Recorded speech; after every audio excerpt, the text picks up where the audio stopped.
बाबा जानी करवट लेकर हल्की सी आवाज में बोले, बेटा कल क्या मंगल होगा? गर्दन मोड़े बिन मैं बोला, बाबा कल तो बुध का दिन है। बाबा जानी सुन ना पाए, फिर से पूछा कल क्या दिन है? थोड़ी गर्दन मोड़कर मैंने लहजे में कुछ जहर मिलाकर, मुंह को कान की सीध मिलाकर धाड़ कर बोला, बुध है बाबा, बुध है बाबा।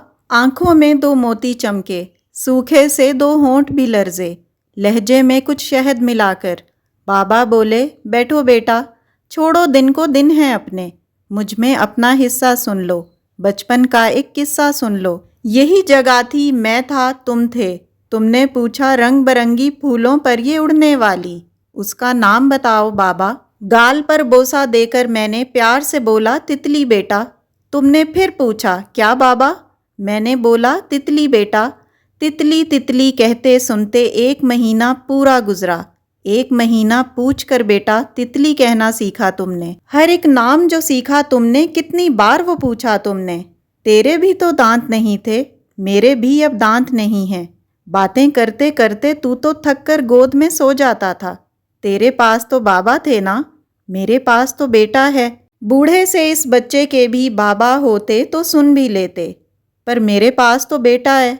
तेरे पास तो बाबा थे ना, मेरे पास तो बेटा है। सो ये एक बहुत टची, बहुत इमोशनल काइंड ऑफ स्टोरी ही है। मैंने ये सोशल मीडिया पर सुनी थी, किसी ने किसी शो में आके पढ़ी थी, मुझे बहुत अच्छी लगी और लिटरली मैं ये पढ़कर रोने लग गई थी। हम जैसी लड़कियां शादी के बाद स्पेशली जो अपने माँ बाप से दूर होती हैं ना, दूर शहर में रहती हैं या परदेश में रहती हैं, वो बहुत सेंसिटिव हो जाती हैं, क्योंकि वो रोज़ रोज़ अपने माँ बाप को देख नहीं सकती, उनके हालात से वाकिफ़ नहीं होती, उनके साथ बैठकर टाइम नहीं स्पेंड कर सकती, उनके दुख दर्द में, उनकी बीमारी में उनके काम नहीं आ सकती, क्योंकि वो दूर होती हैं, मजबूर होती हैं। तो ये एक छोटी सी इमोशनल सी नज़म थी, मैंने सोचा आपके साथ भी शेयर करूं, क्योंकि हम सब जज्बाती तौर पर एक जैसी होती हैं। मेरे प्यारे अब्बू जी बहुत मेहनती इंसान हैं, बहुत केयरिंग, बहुत लविंग, बहुत ग्रेट पर्सनालिटी है उनकी।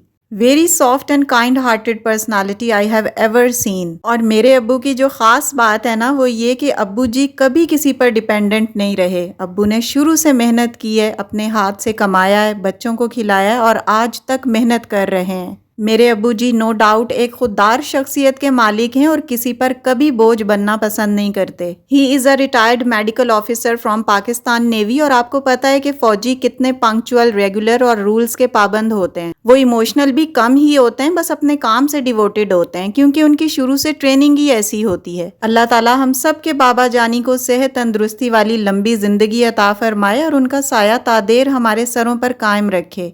मेरी YouTube की प्यारी फैमिली, मेरे अब्बू के लिए इसी तरह सब दुआ गो हों, जैसे मैं आप सबके अब्बू के लिए दुआ करती हूँ कि अल्लाह ताला आप सबके अब्बुओं को सेहत वाली लंबी ज़िंदगी अता करे। मैं अपने प्यारे अब्बू जी से मिलने कराची आई हुई हूँ। अब्बू जी की थोड़ी सी तबीयत ख़राब थी, अल्हम्दुलिल्लाह अब बेहतर हैं।